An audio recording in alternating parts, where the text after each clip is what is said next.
पिता अपने छोटे बच्चे को डे केयर में इस भरोसे के साथ छोड़ते हैं कि वहां उसे घर जैसा प्यार, सुरक्षा और देखभाल मिलेगी। लेकिन जब वही जगह लापरवाही की वजह से डरावने अनुभव में बदल जाए तो सवाल सिर्फ एक डे केयर पर नहीं बल्कि पूरे सिस्टम पर खड़े हो जाते हैं। ऐसा ही एक मामला हमारे देश से भी सामने आया जिसने बच्चों की सुरक्षा को लेकर गंभीर चिंताएं बढ़ा दी। आरोप है कि यहाँ 23 महीने के एक मासूम बच्चे को दूसरे बच्चे ने करीब 25 बार काट लिया। ये मामला एक डे केयर सेंटर का है। सबसे गंभीर बात ये बताई जा रही है कि उस वक्त कमरे में कोई केयरटेकर मौजूद नहीं था। इतना ही नहीं, घटना के बाद पूरे मामले को दबाने की कोशिश किए जाने का भी आरोप लगाया गया है। इन सभी आरोपों की फिलहाल पुलिस और शिक्षा विभाग अलग अलग स्तर पर जांच कर रहे हैं। बताया जा रहा है कि ये घटना 22 जून को एक निजी प्री स्कूल और डे केयर सेंटर में हुई।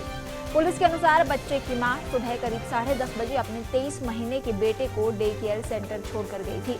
जांच के दौरान सामने आई सीसीटीवी फुटेज में कथित तौर पर ऐसा देखा गया कि एक महिला केयरटेकर 4 बच्चों के साथ कमरे में मौजूद थी।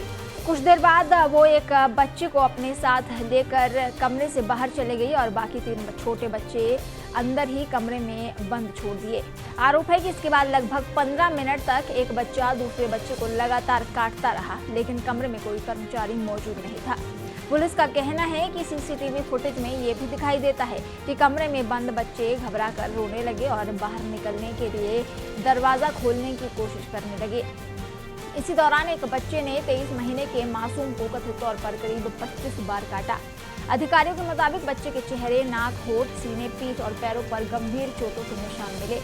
आरोप है कि बच्चा करीब 45 मिनट तक दर्द से तड़पता रहा और रोता रहा, लेकिन उसकी मदद के लिए ना तो कोई शिक्षक पहुंचा, न प्राचार्य और न ही डे केयर का कोई अन्य कर्मचारी। जब दोपहर करीब 2 बजे बच्चे के माता पिता उसे लेने पहुंचे तो उन्हें कथित तौर पर बताया गया कि बच्चे को सिर्फ मामूली खरोंचें आई हैं। लेकिन जब उन्होंने बच्चे के कपड़े उतारकर पूरे शरीर को देखा तो कई गंभीर घाव देखकर उनके होश उड़ गए। इसके बाद बच्चे को तुरंत एक निजी अस्पताल में भर्ती कराया गया। घटना के बाद बच्चे के माता पिता ने पुलिस में शिकायत दर्ज कराई। शिकायत के आधार पर डे केयर सेंटर के सीईओ, 2 प्रबंधकों, प्राचार्य और महिला केयरटेकर समेत कुल 6 लोगों के खिलाफ मामला दर्ज किया गया।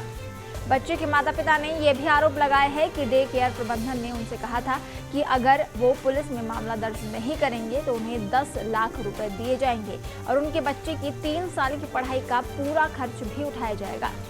माता पिता का ये भी आरोप है कि प्रबंधन ने उनसे ये तक कहा, आप हमारा कुछ नहीं बिगाड़ सकते। हालांकि इन आरोपों की भी स्वतंत्र रूप से जांच की जा रही है और अभी तक इन पर कोई न्यायिक निष्कर्ष सामने नहीं आया है। हालांकि पत्रिका इन दावों की पुष्टि नहीं करता है। फिलहाल पुलिस मामले की जांच में जुटी हुई है, वहीं शिक्षा विभाग ने भी अपनी अलग जांच शुरू कर दी है। अभी तक इस मामले में किसी भी आरोपी की गिरफ्तारी नहीं हुई है। मीडिया रिपोर्ट के मुताबिक संबंधित डे केयर सेंटर के पास आवश्यक नगर निगम की अनुमति नहीं होने का भी आरोप सामने आया है, जिसकी जांच जारी है।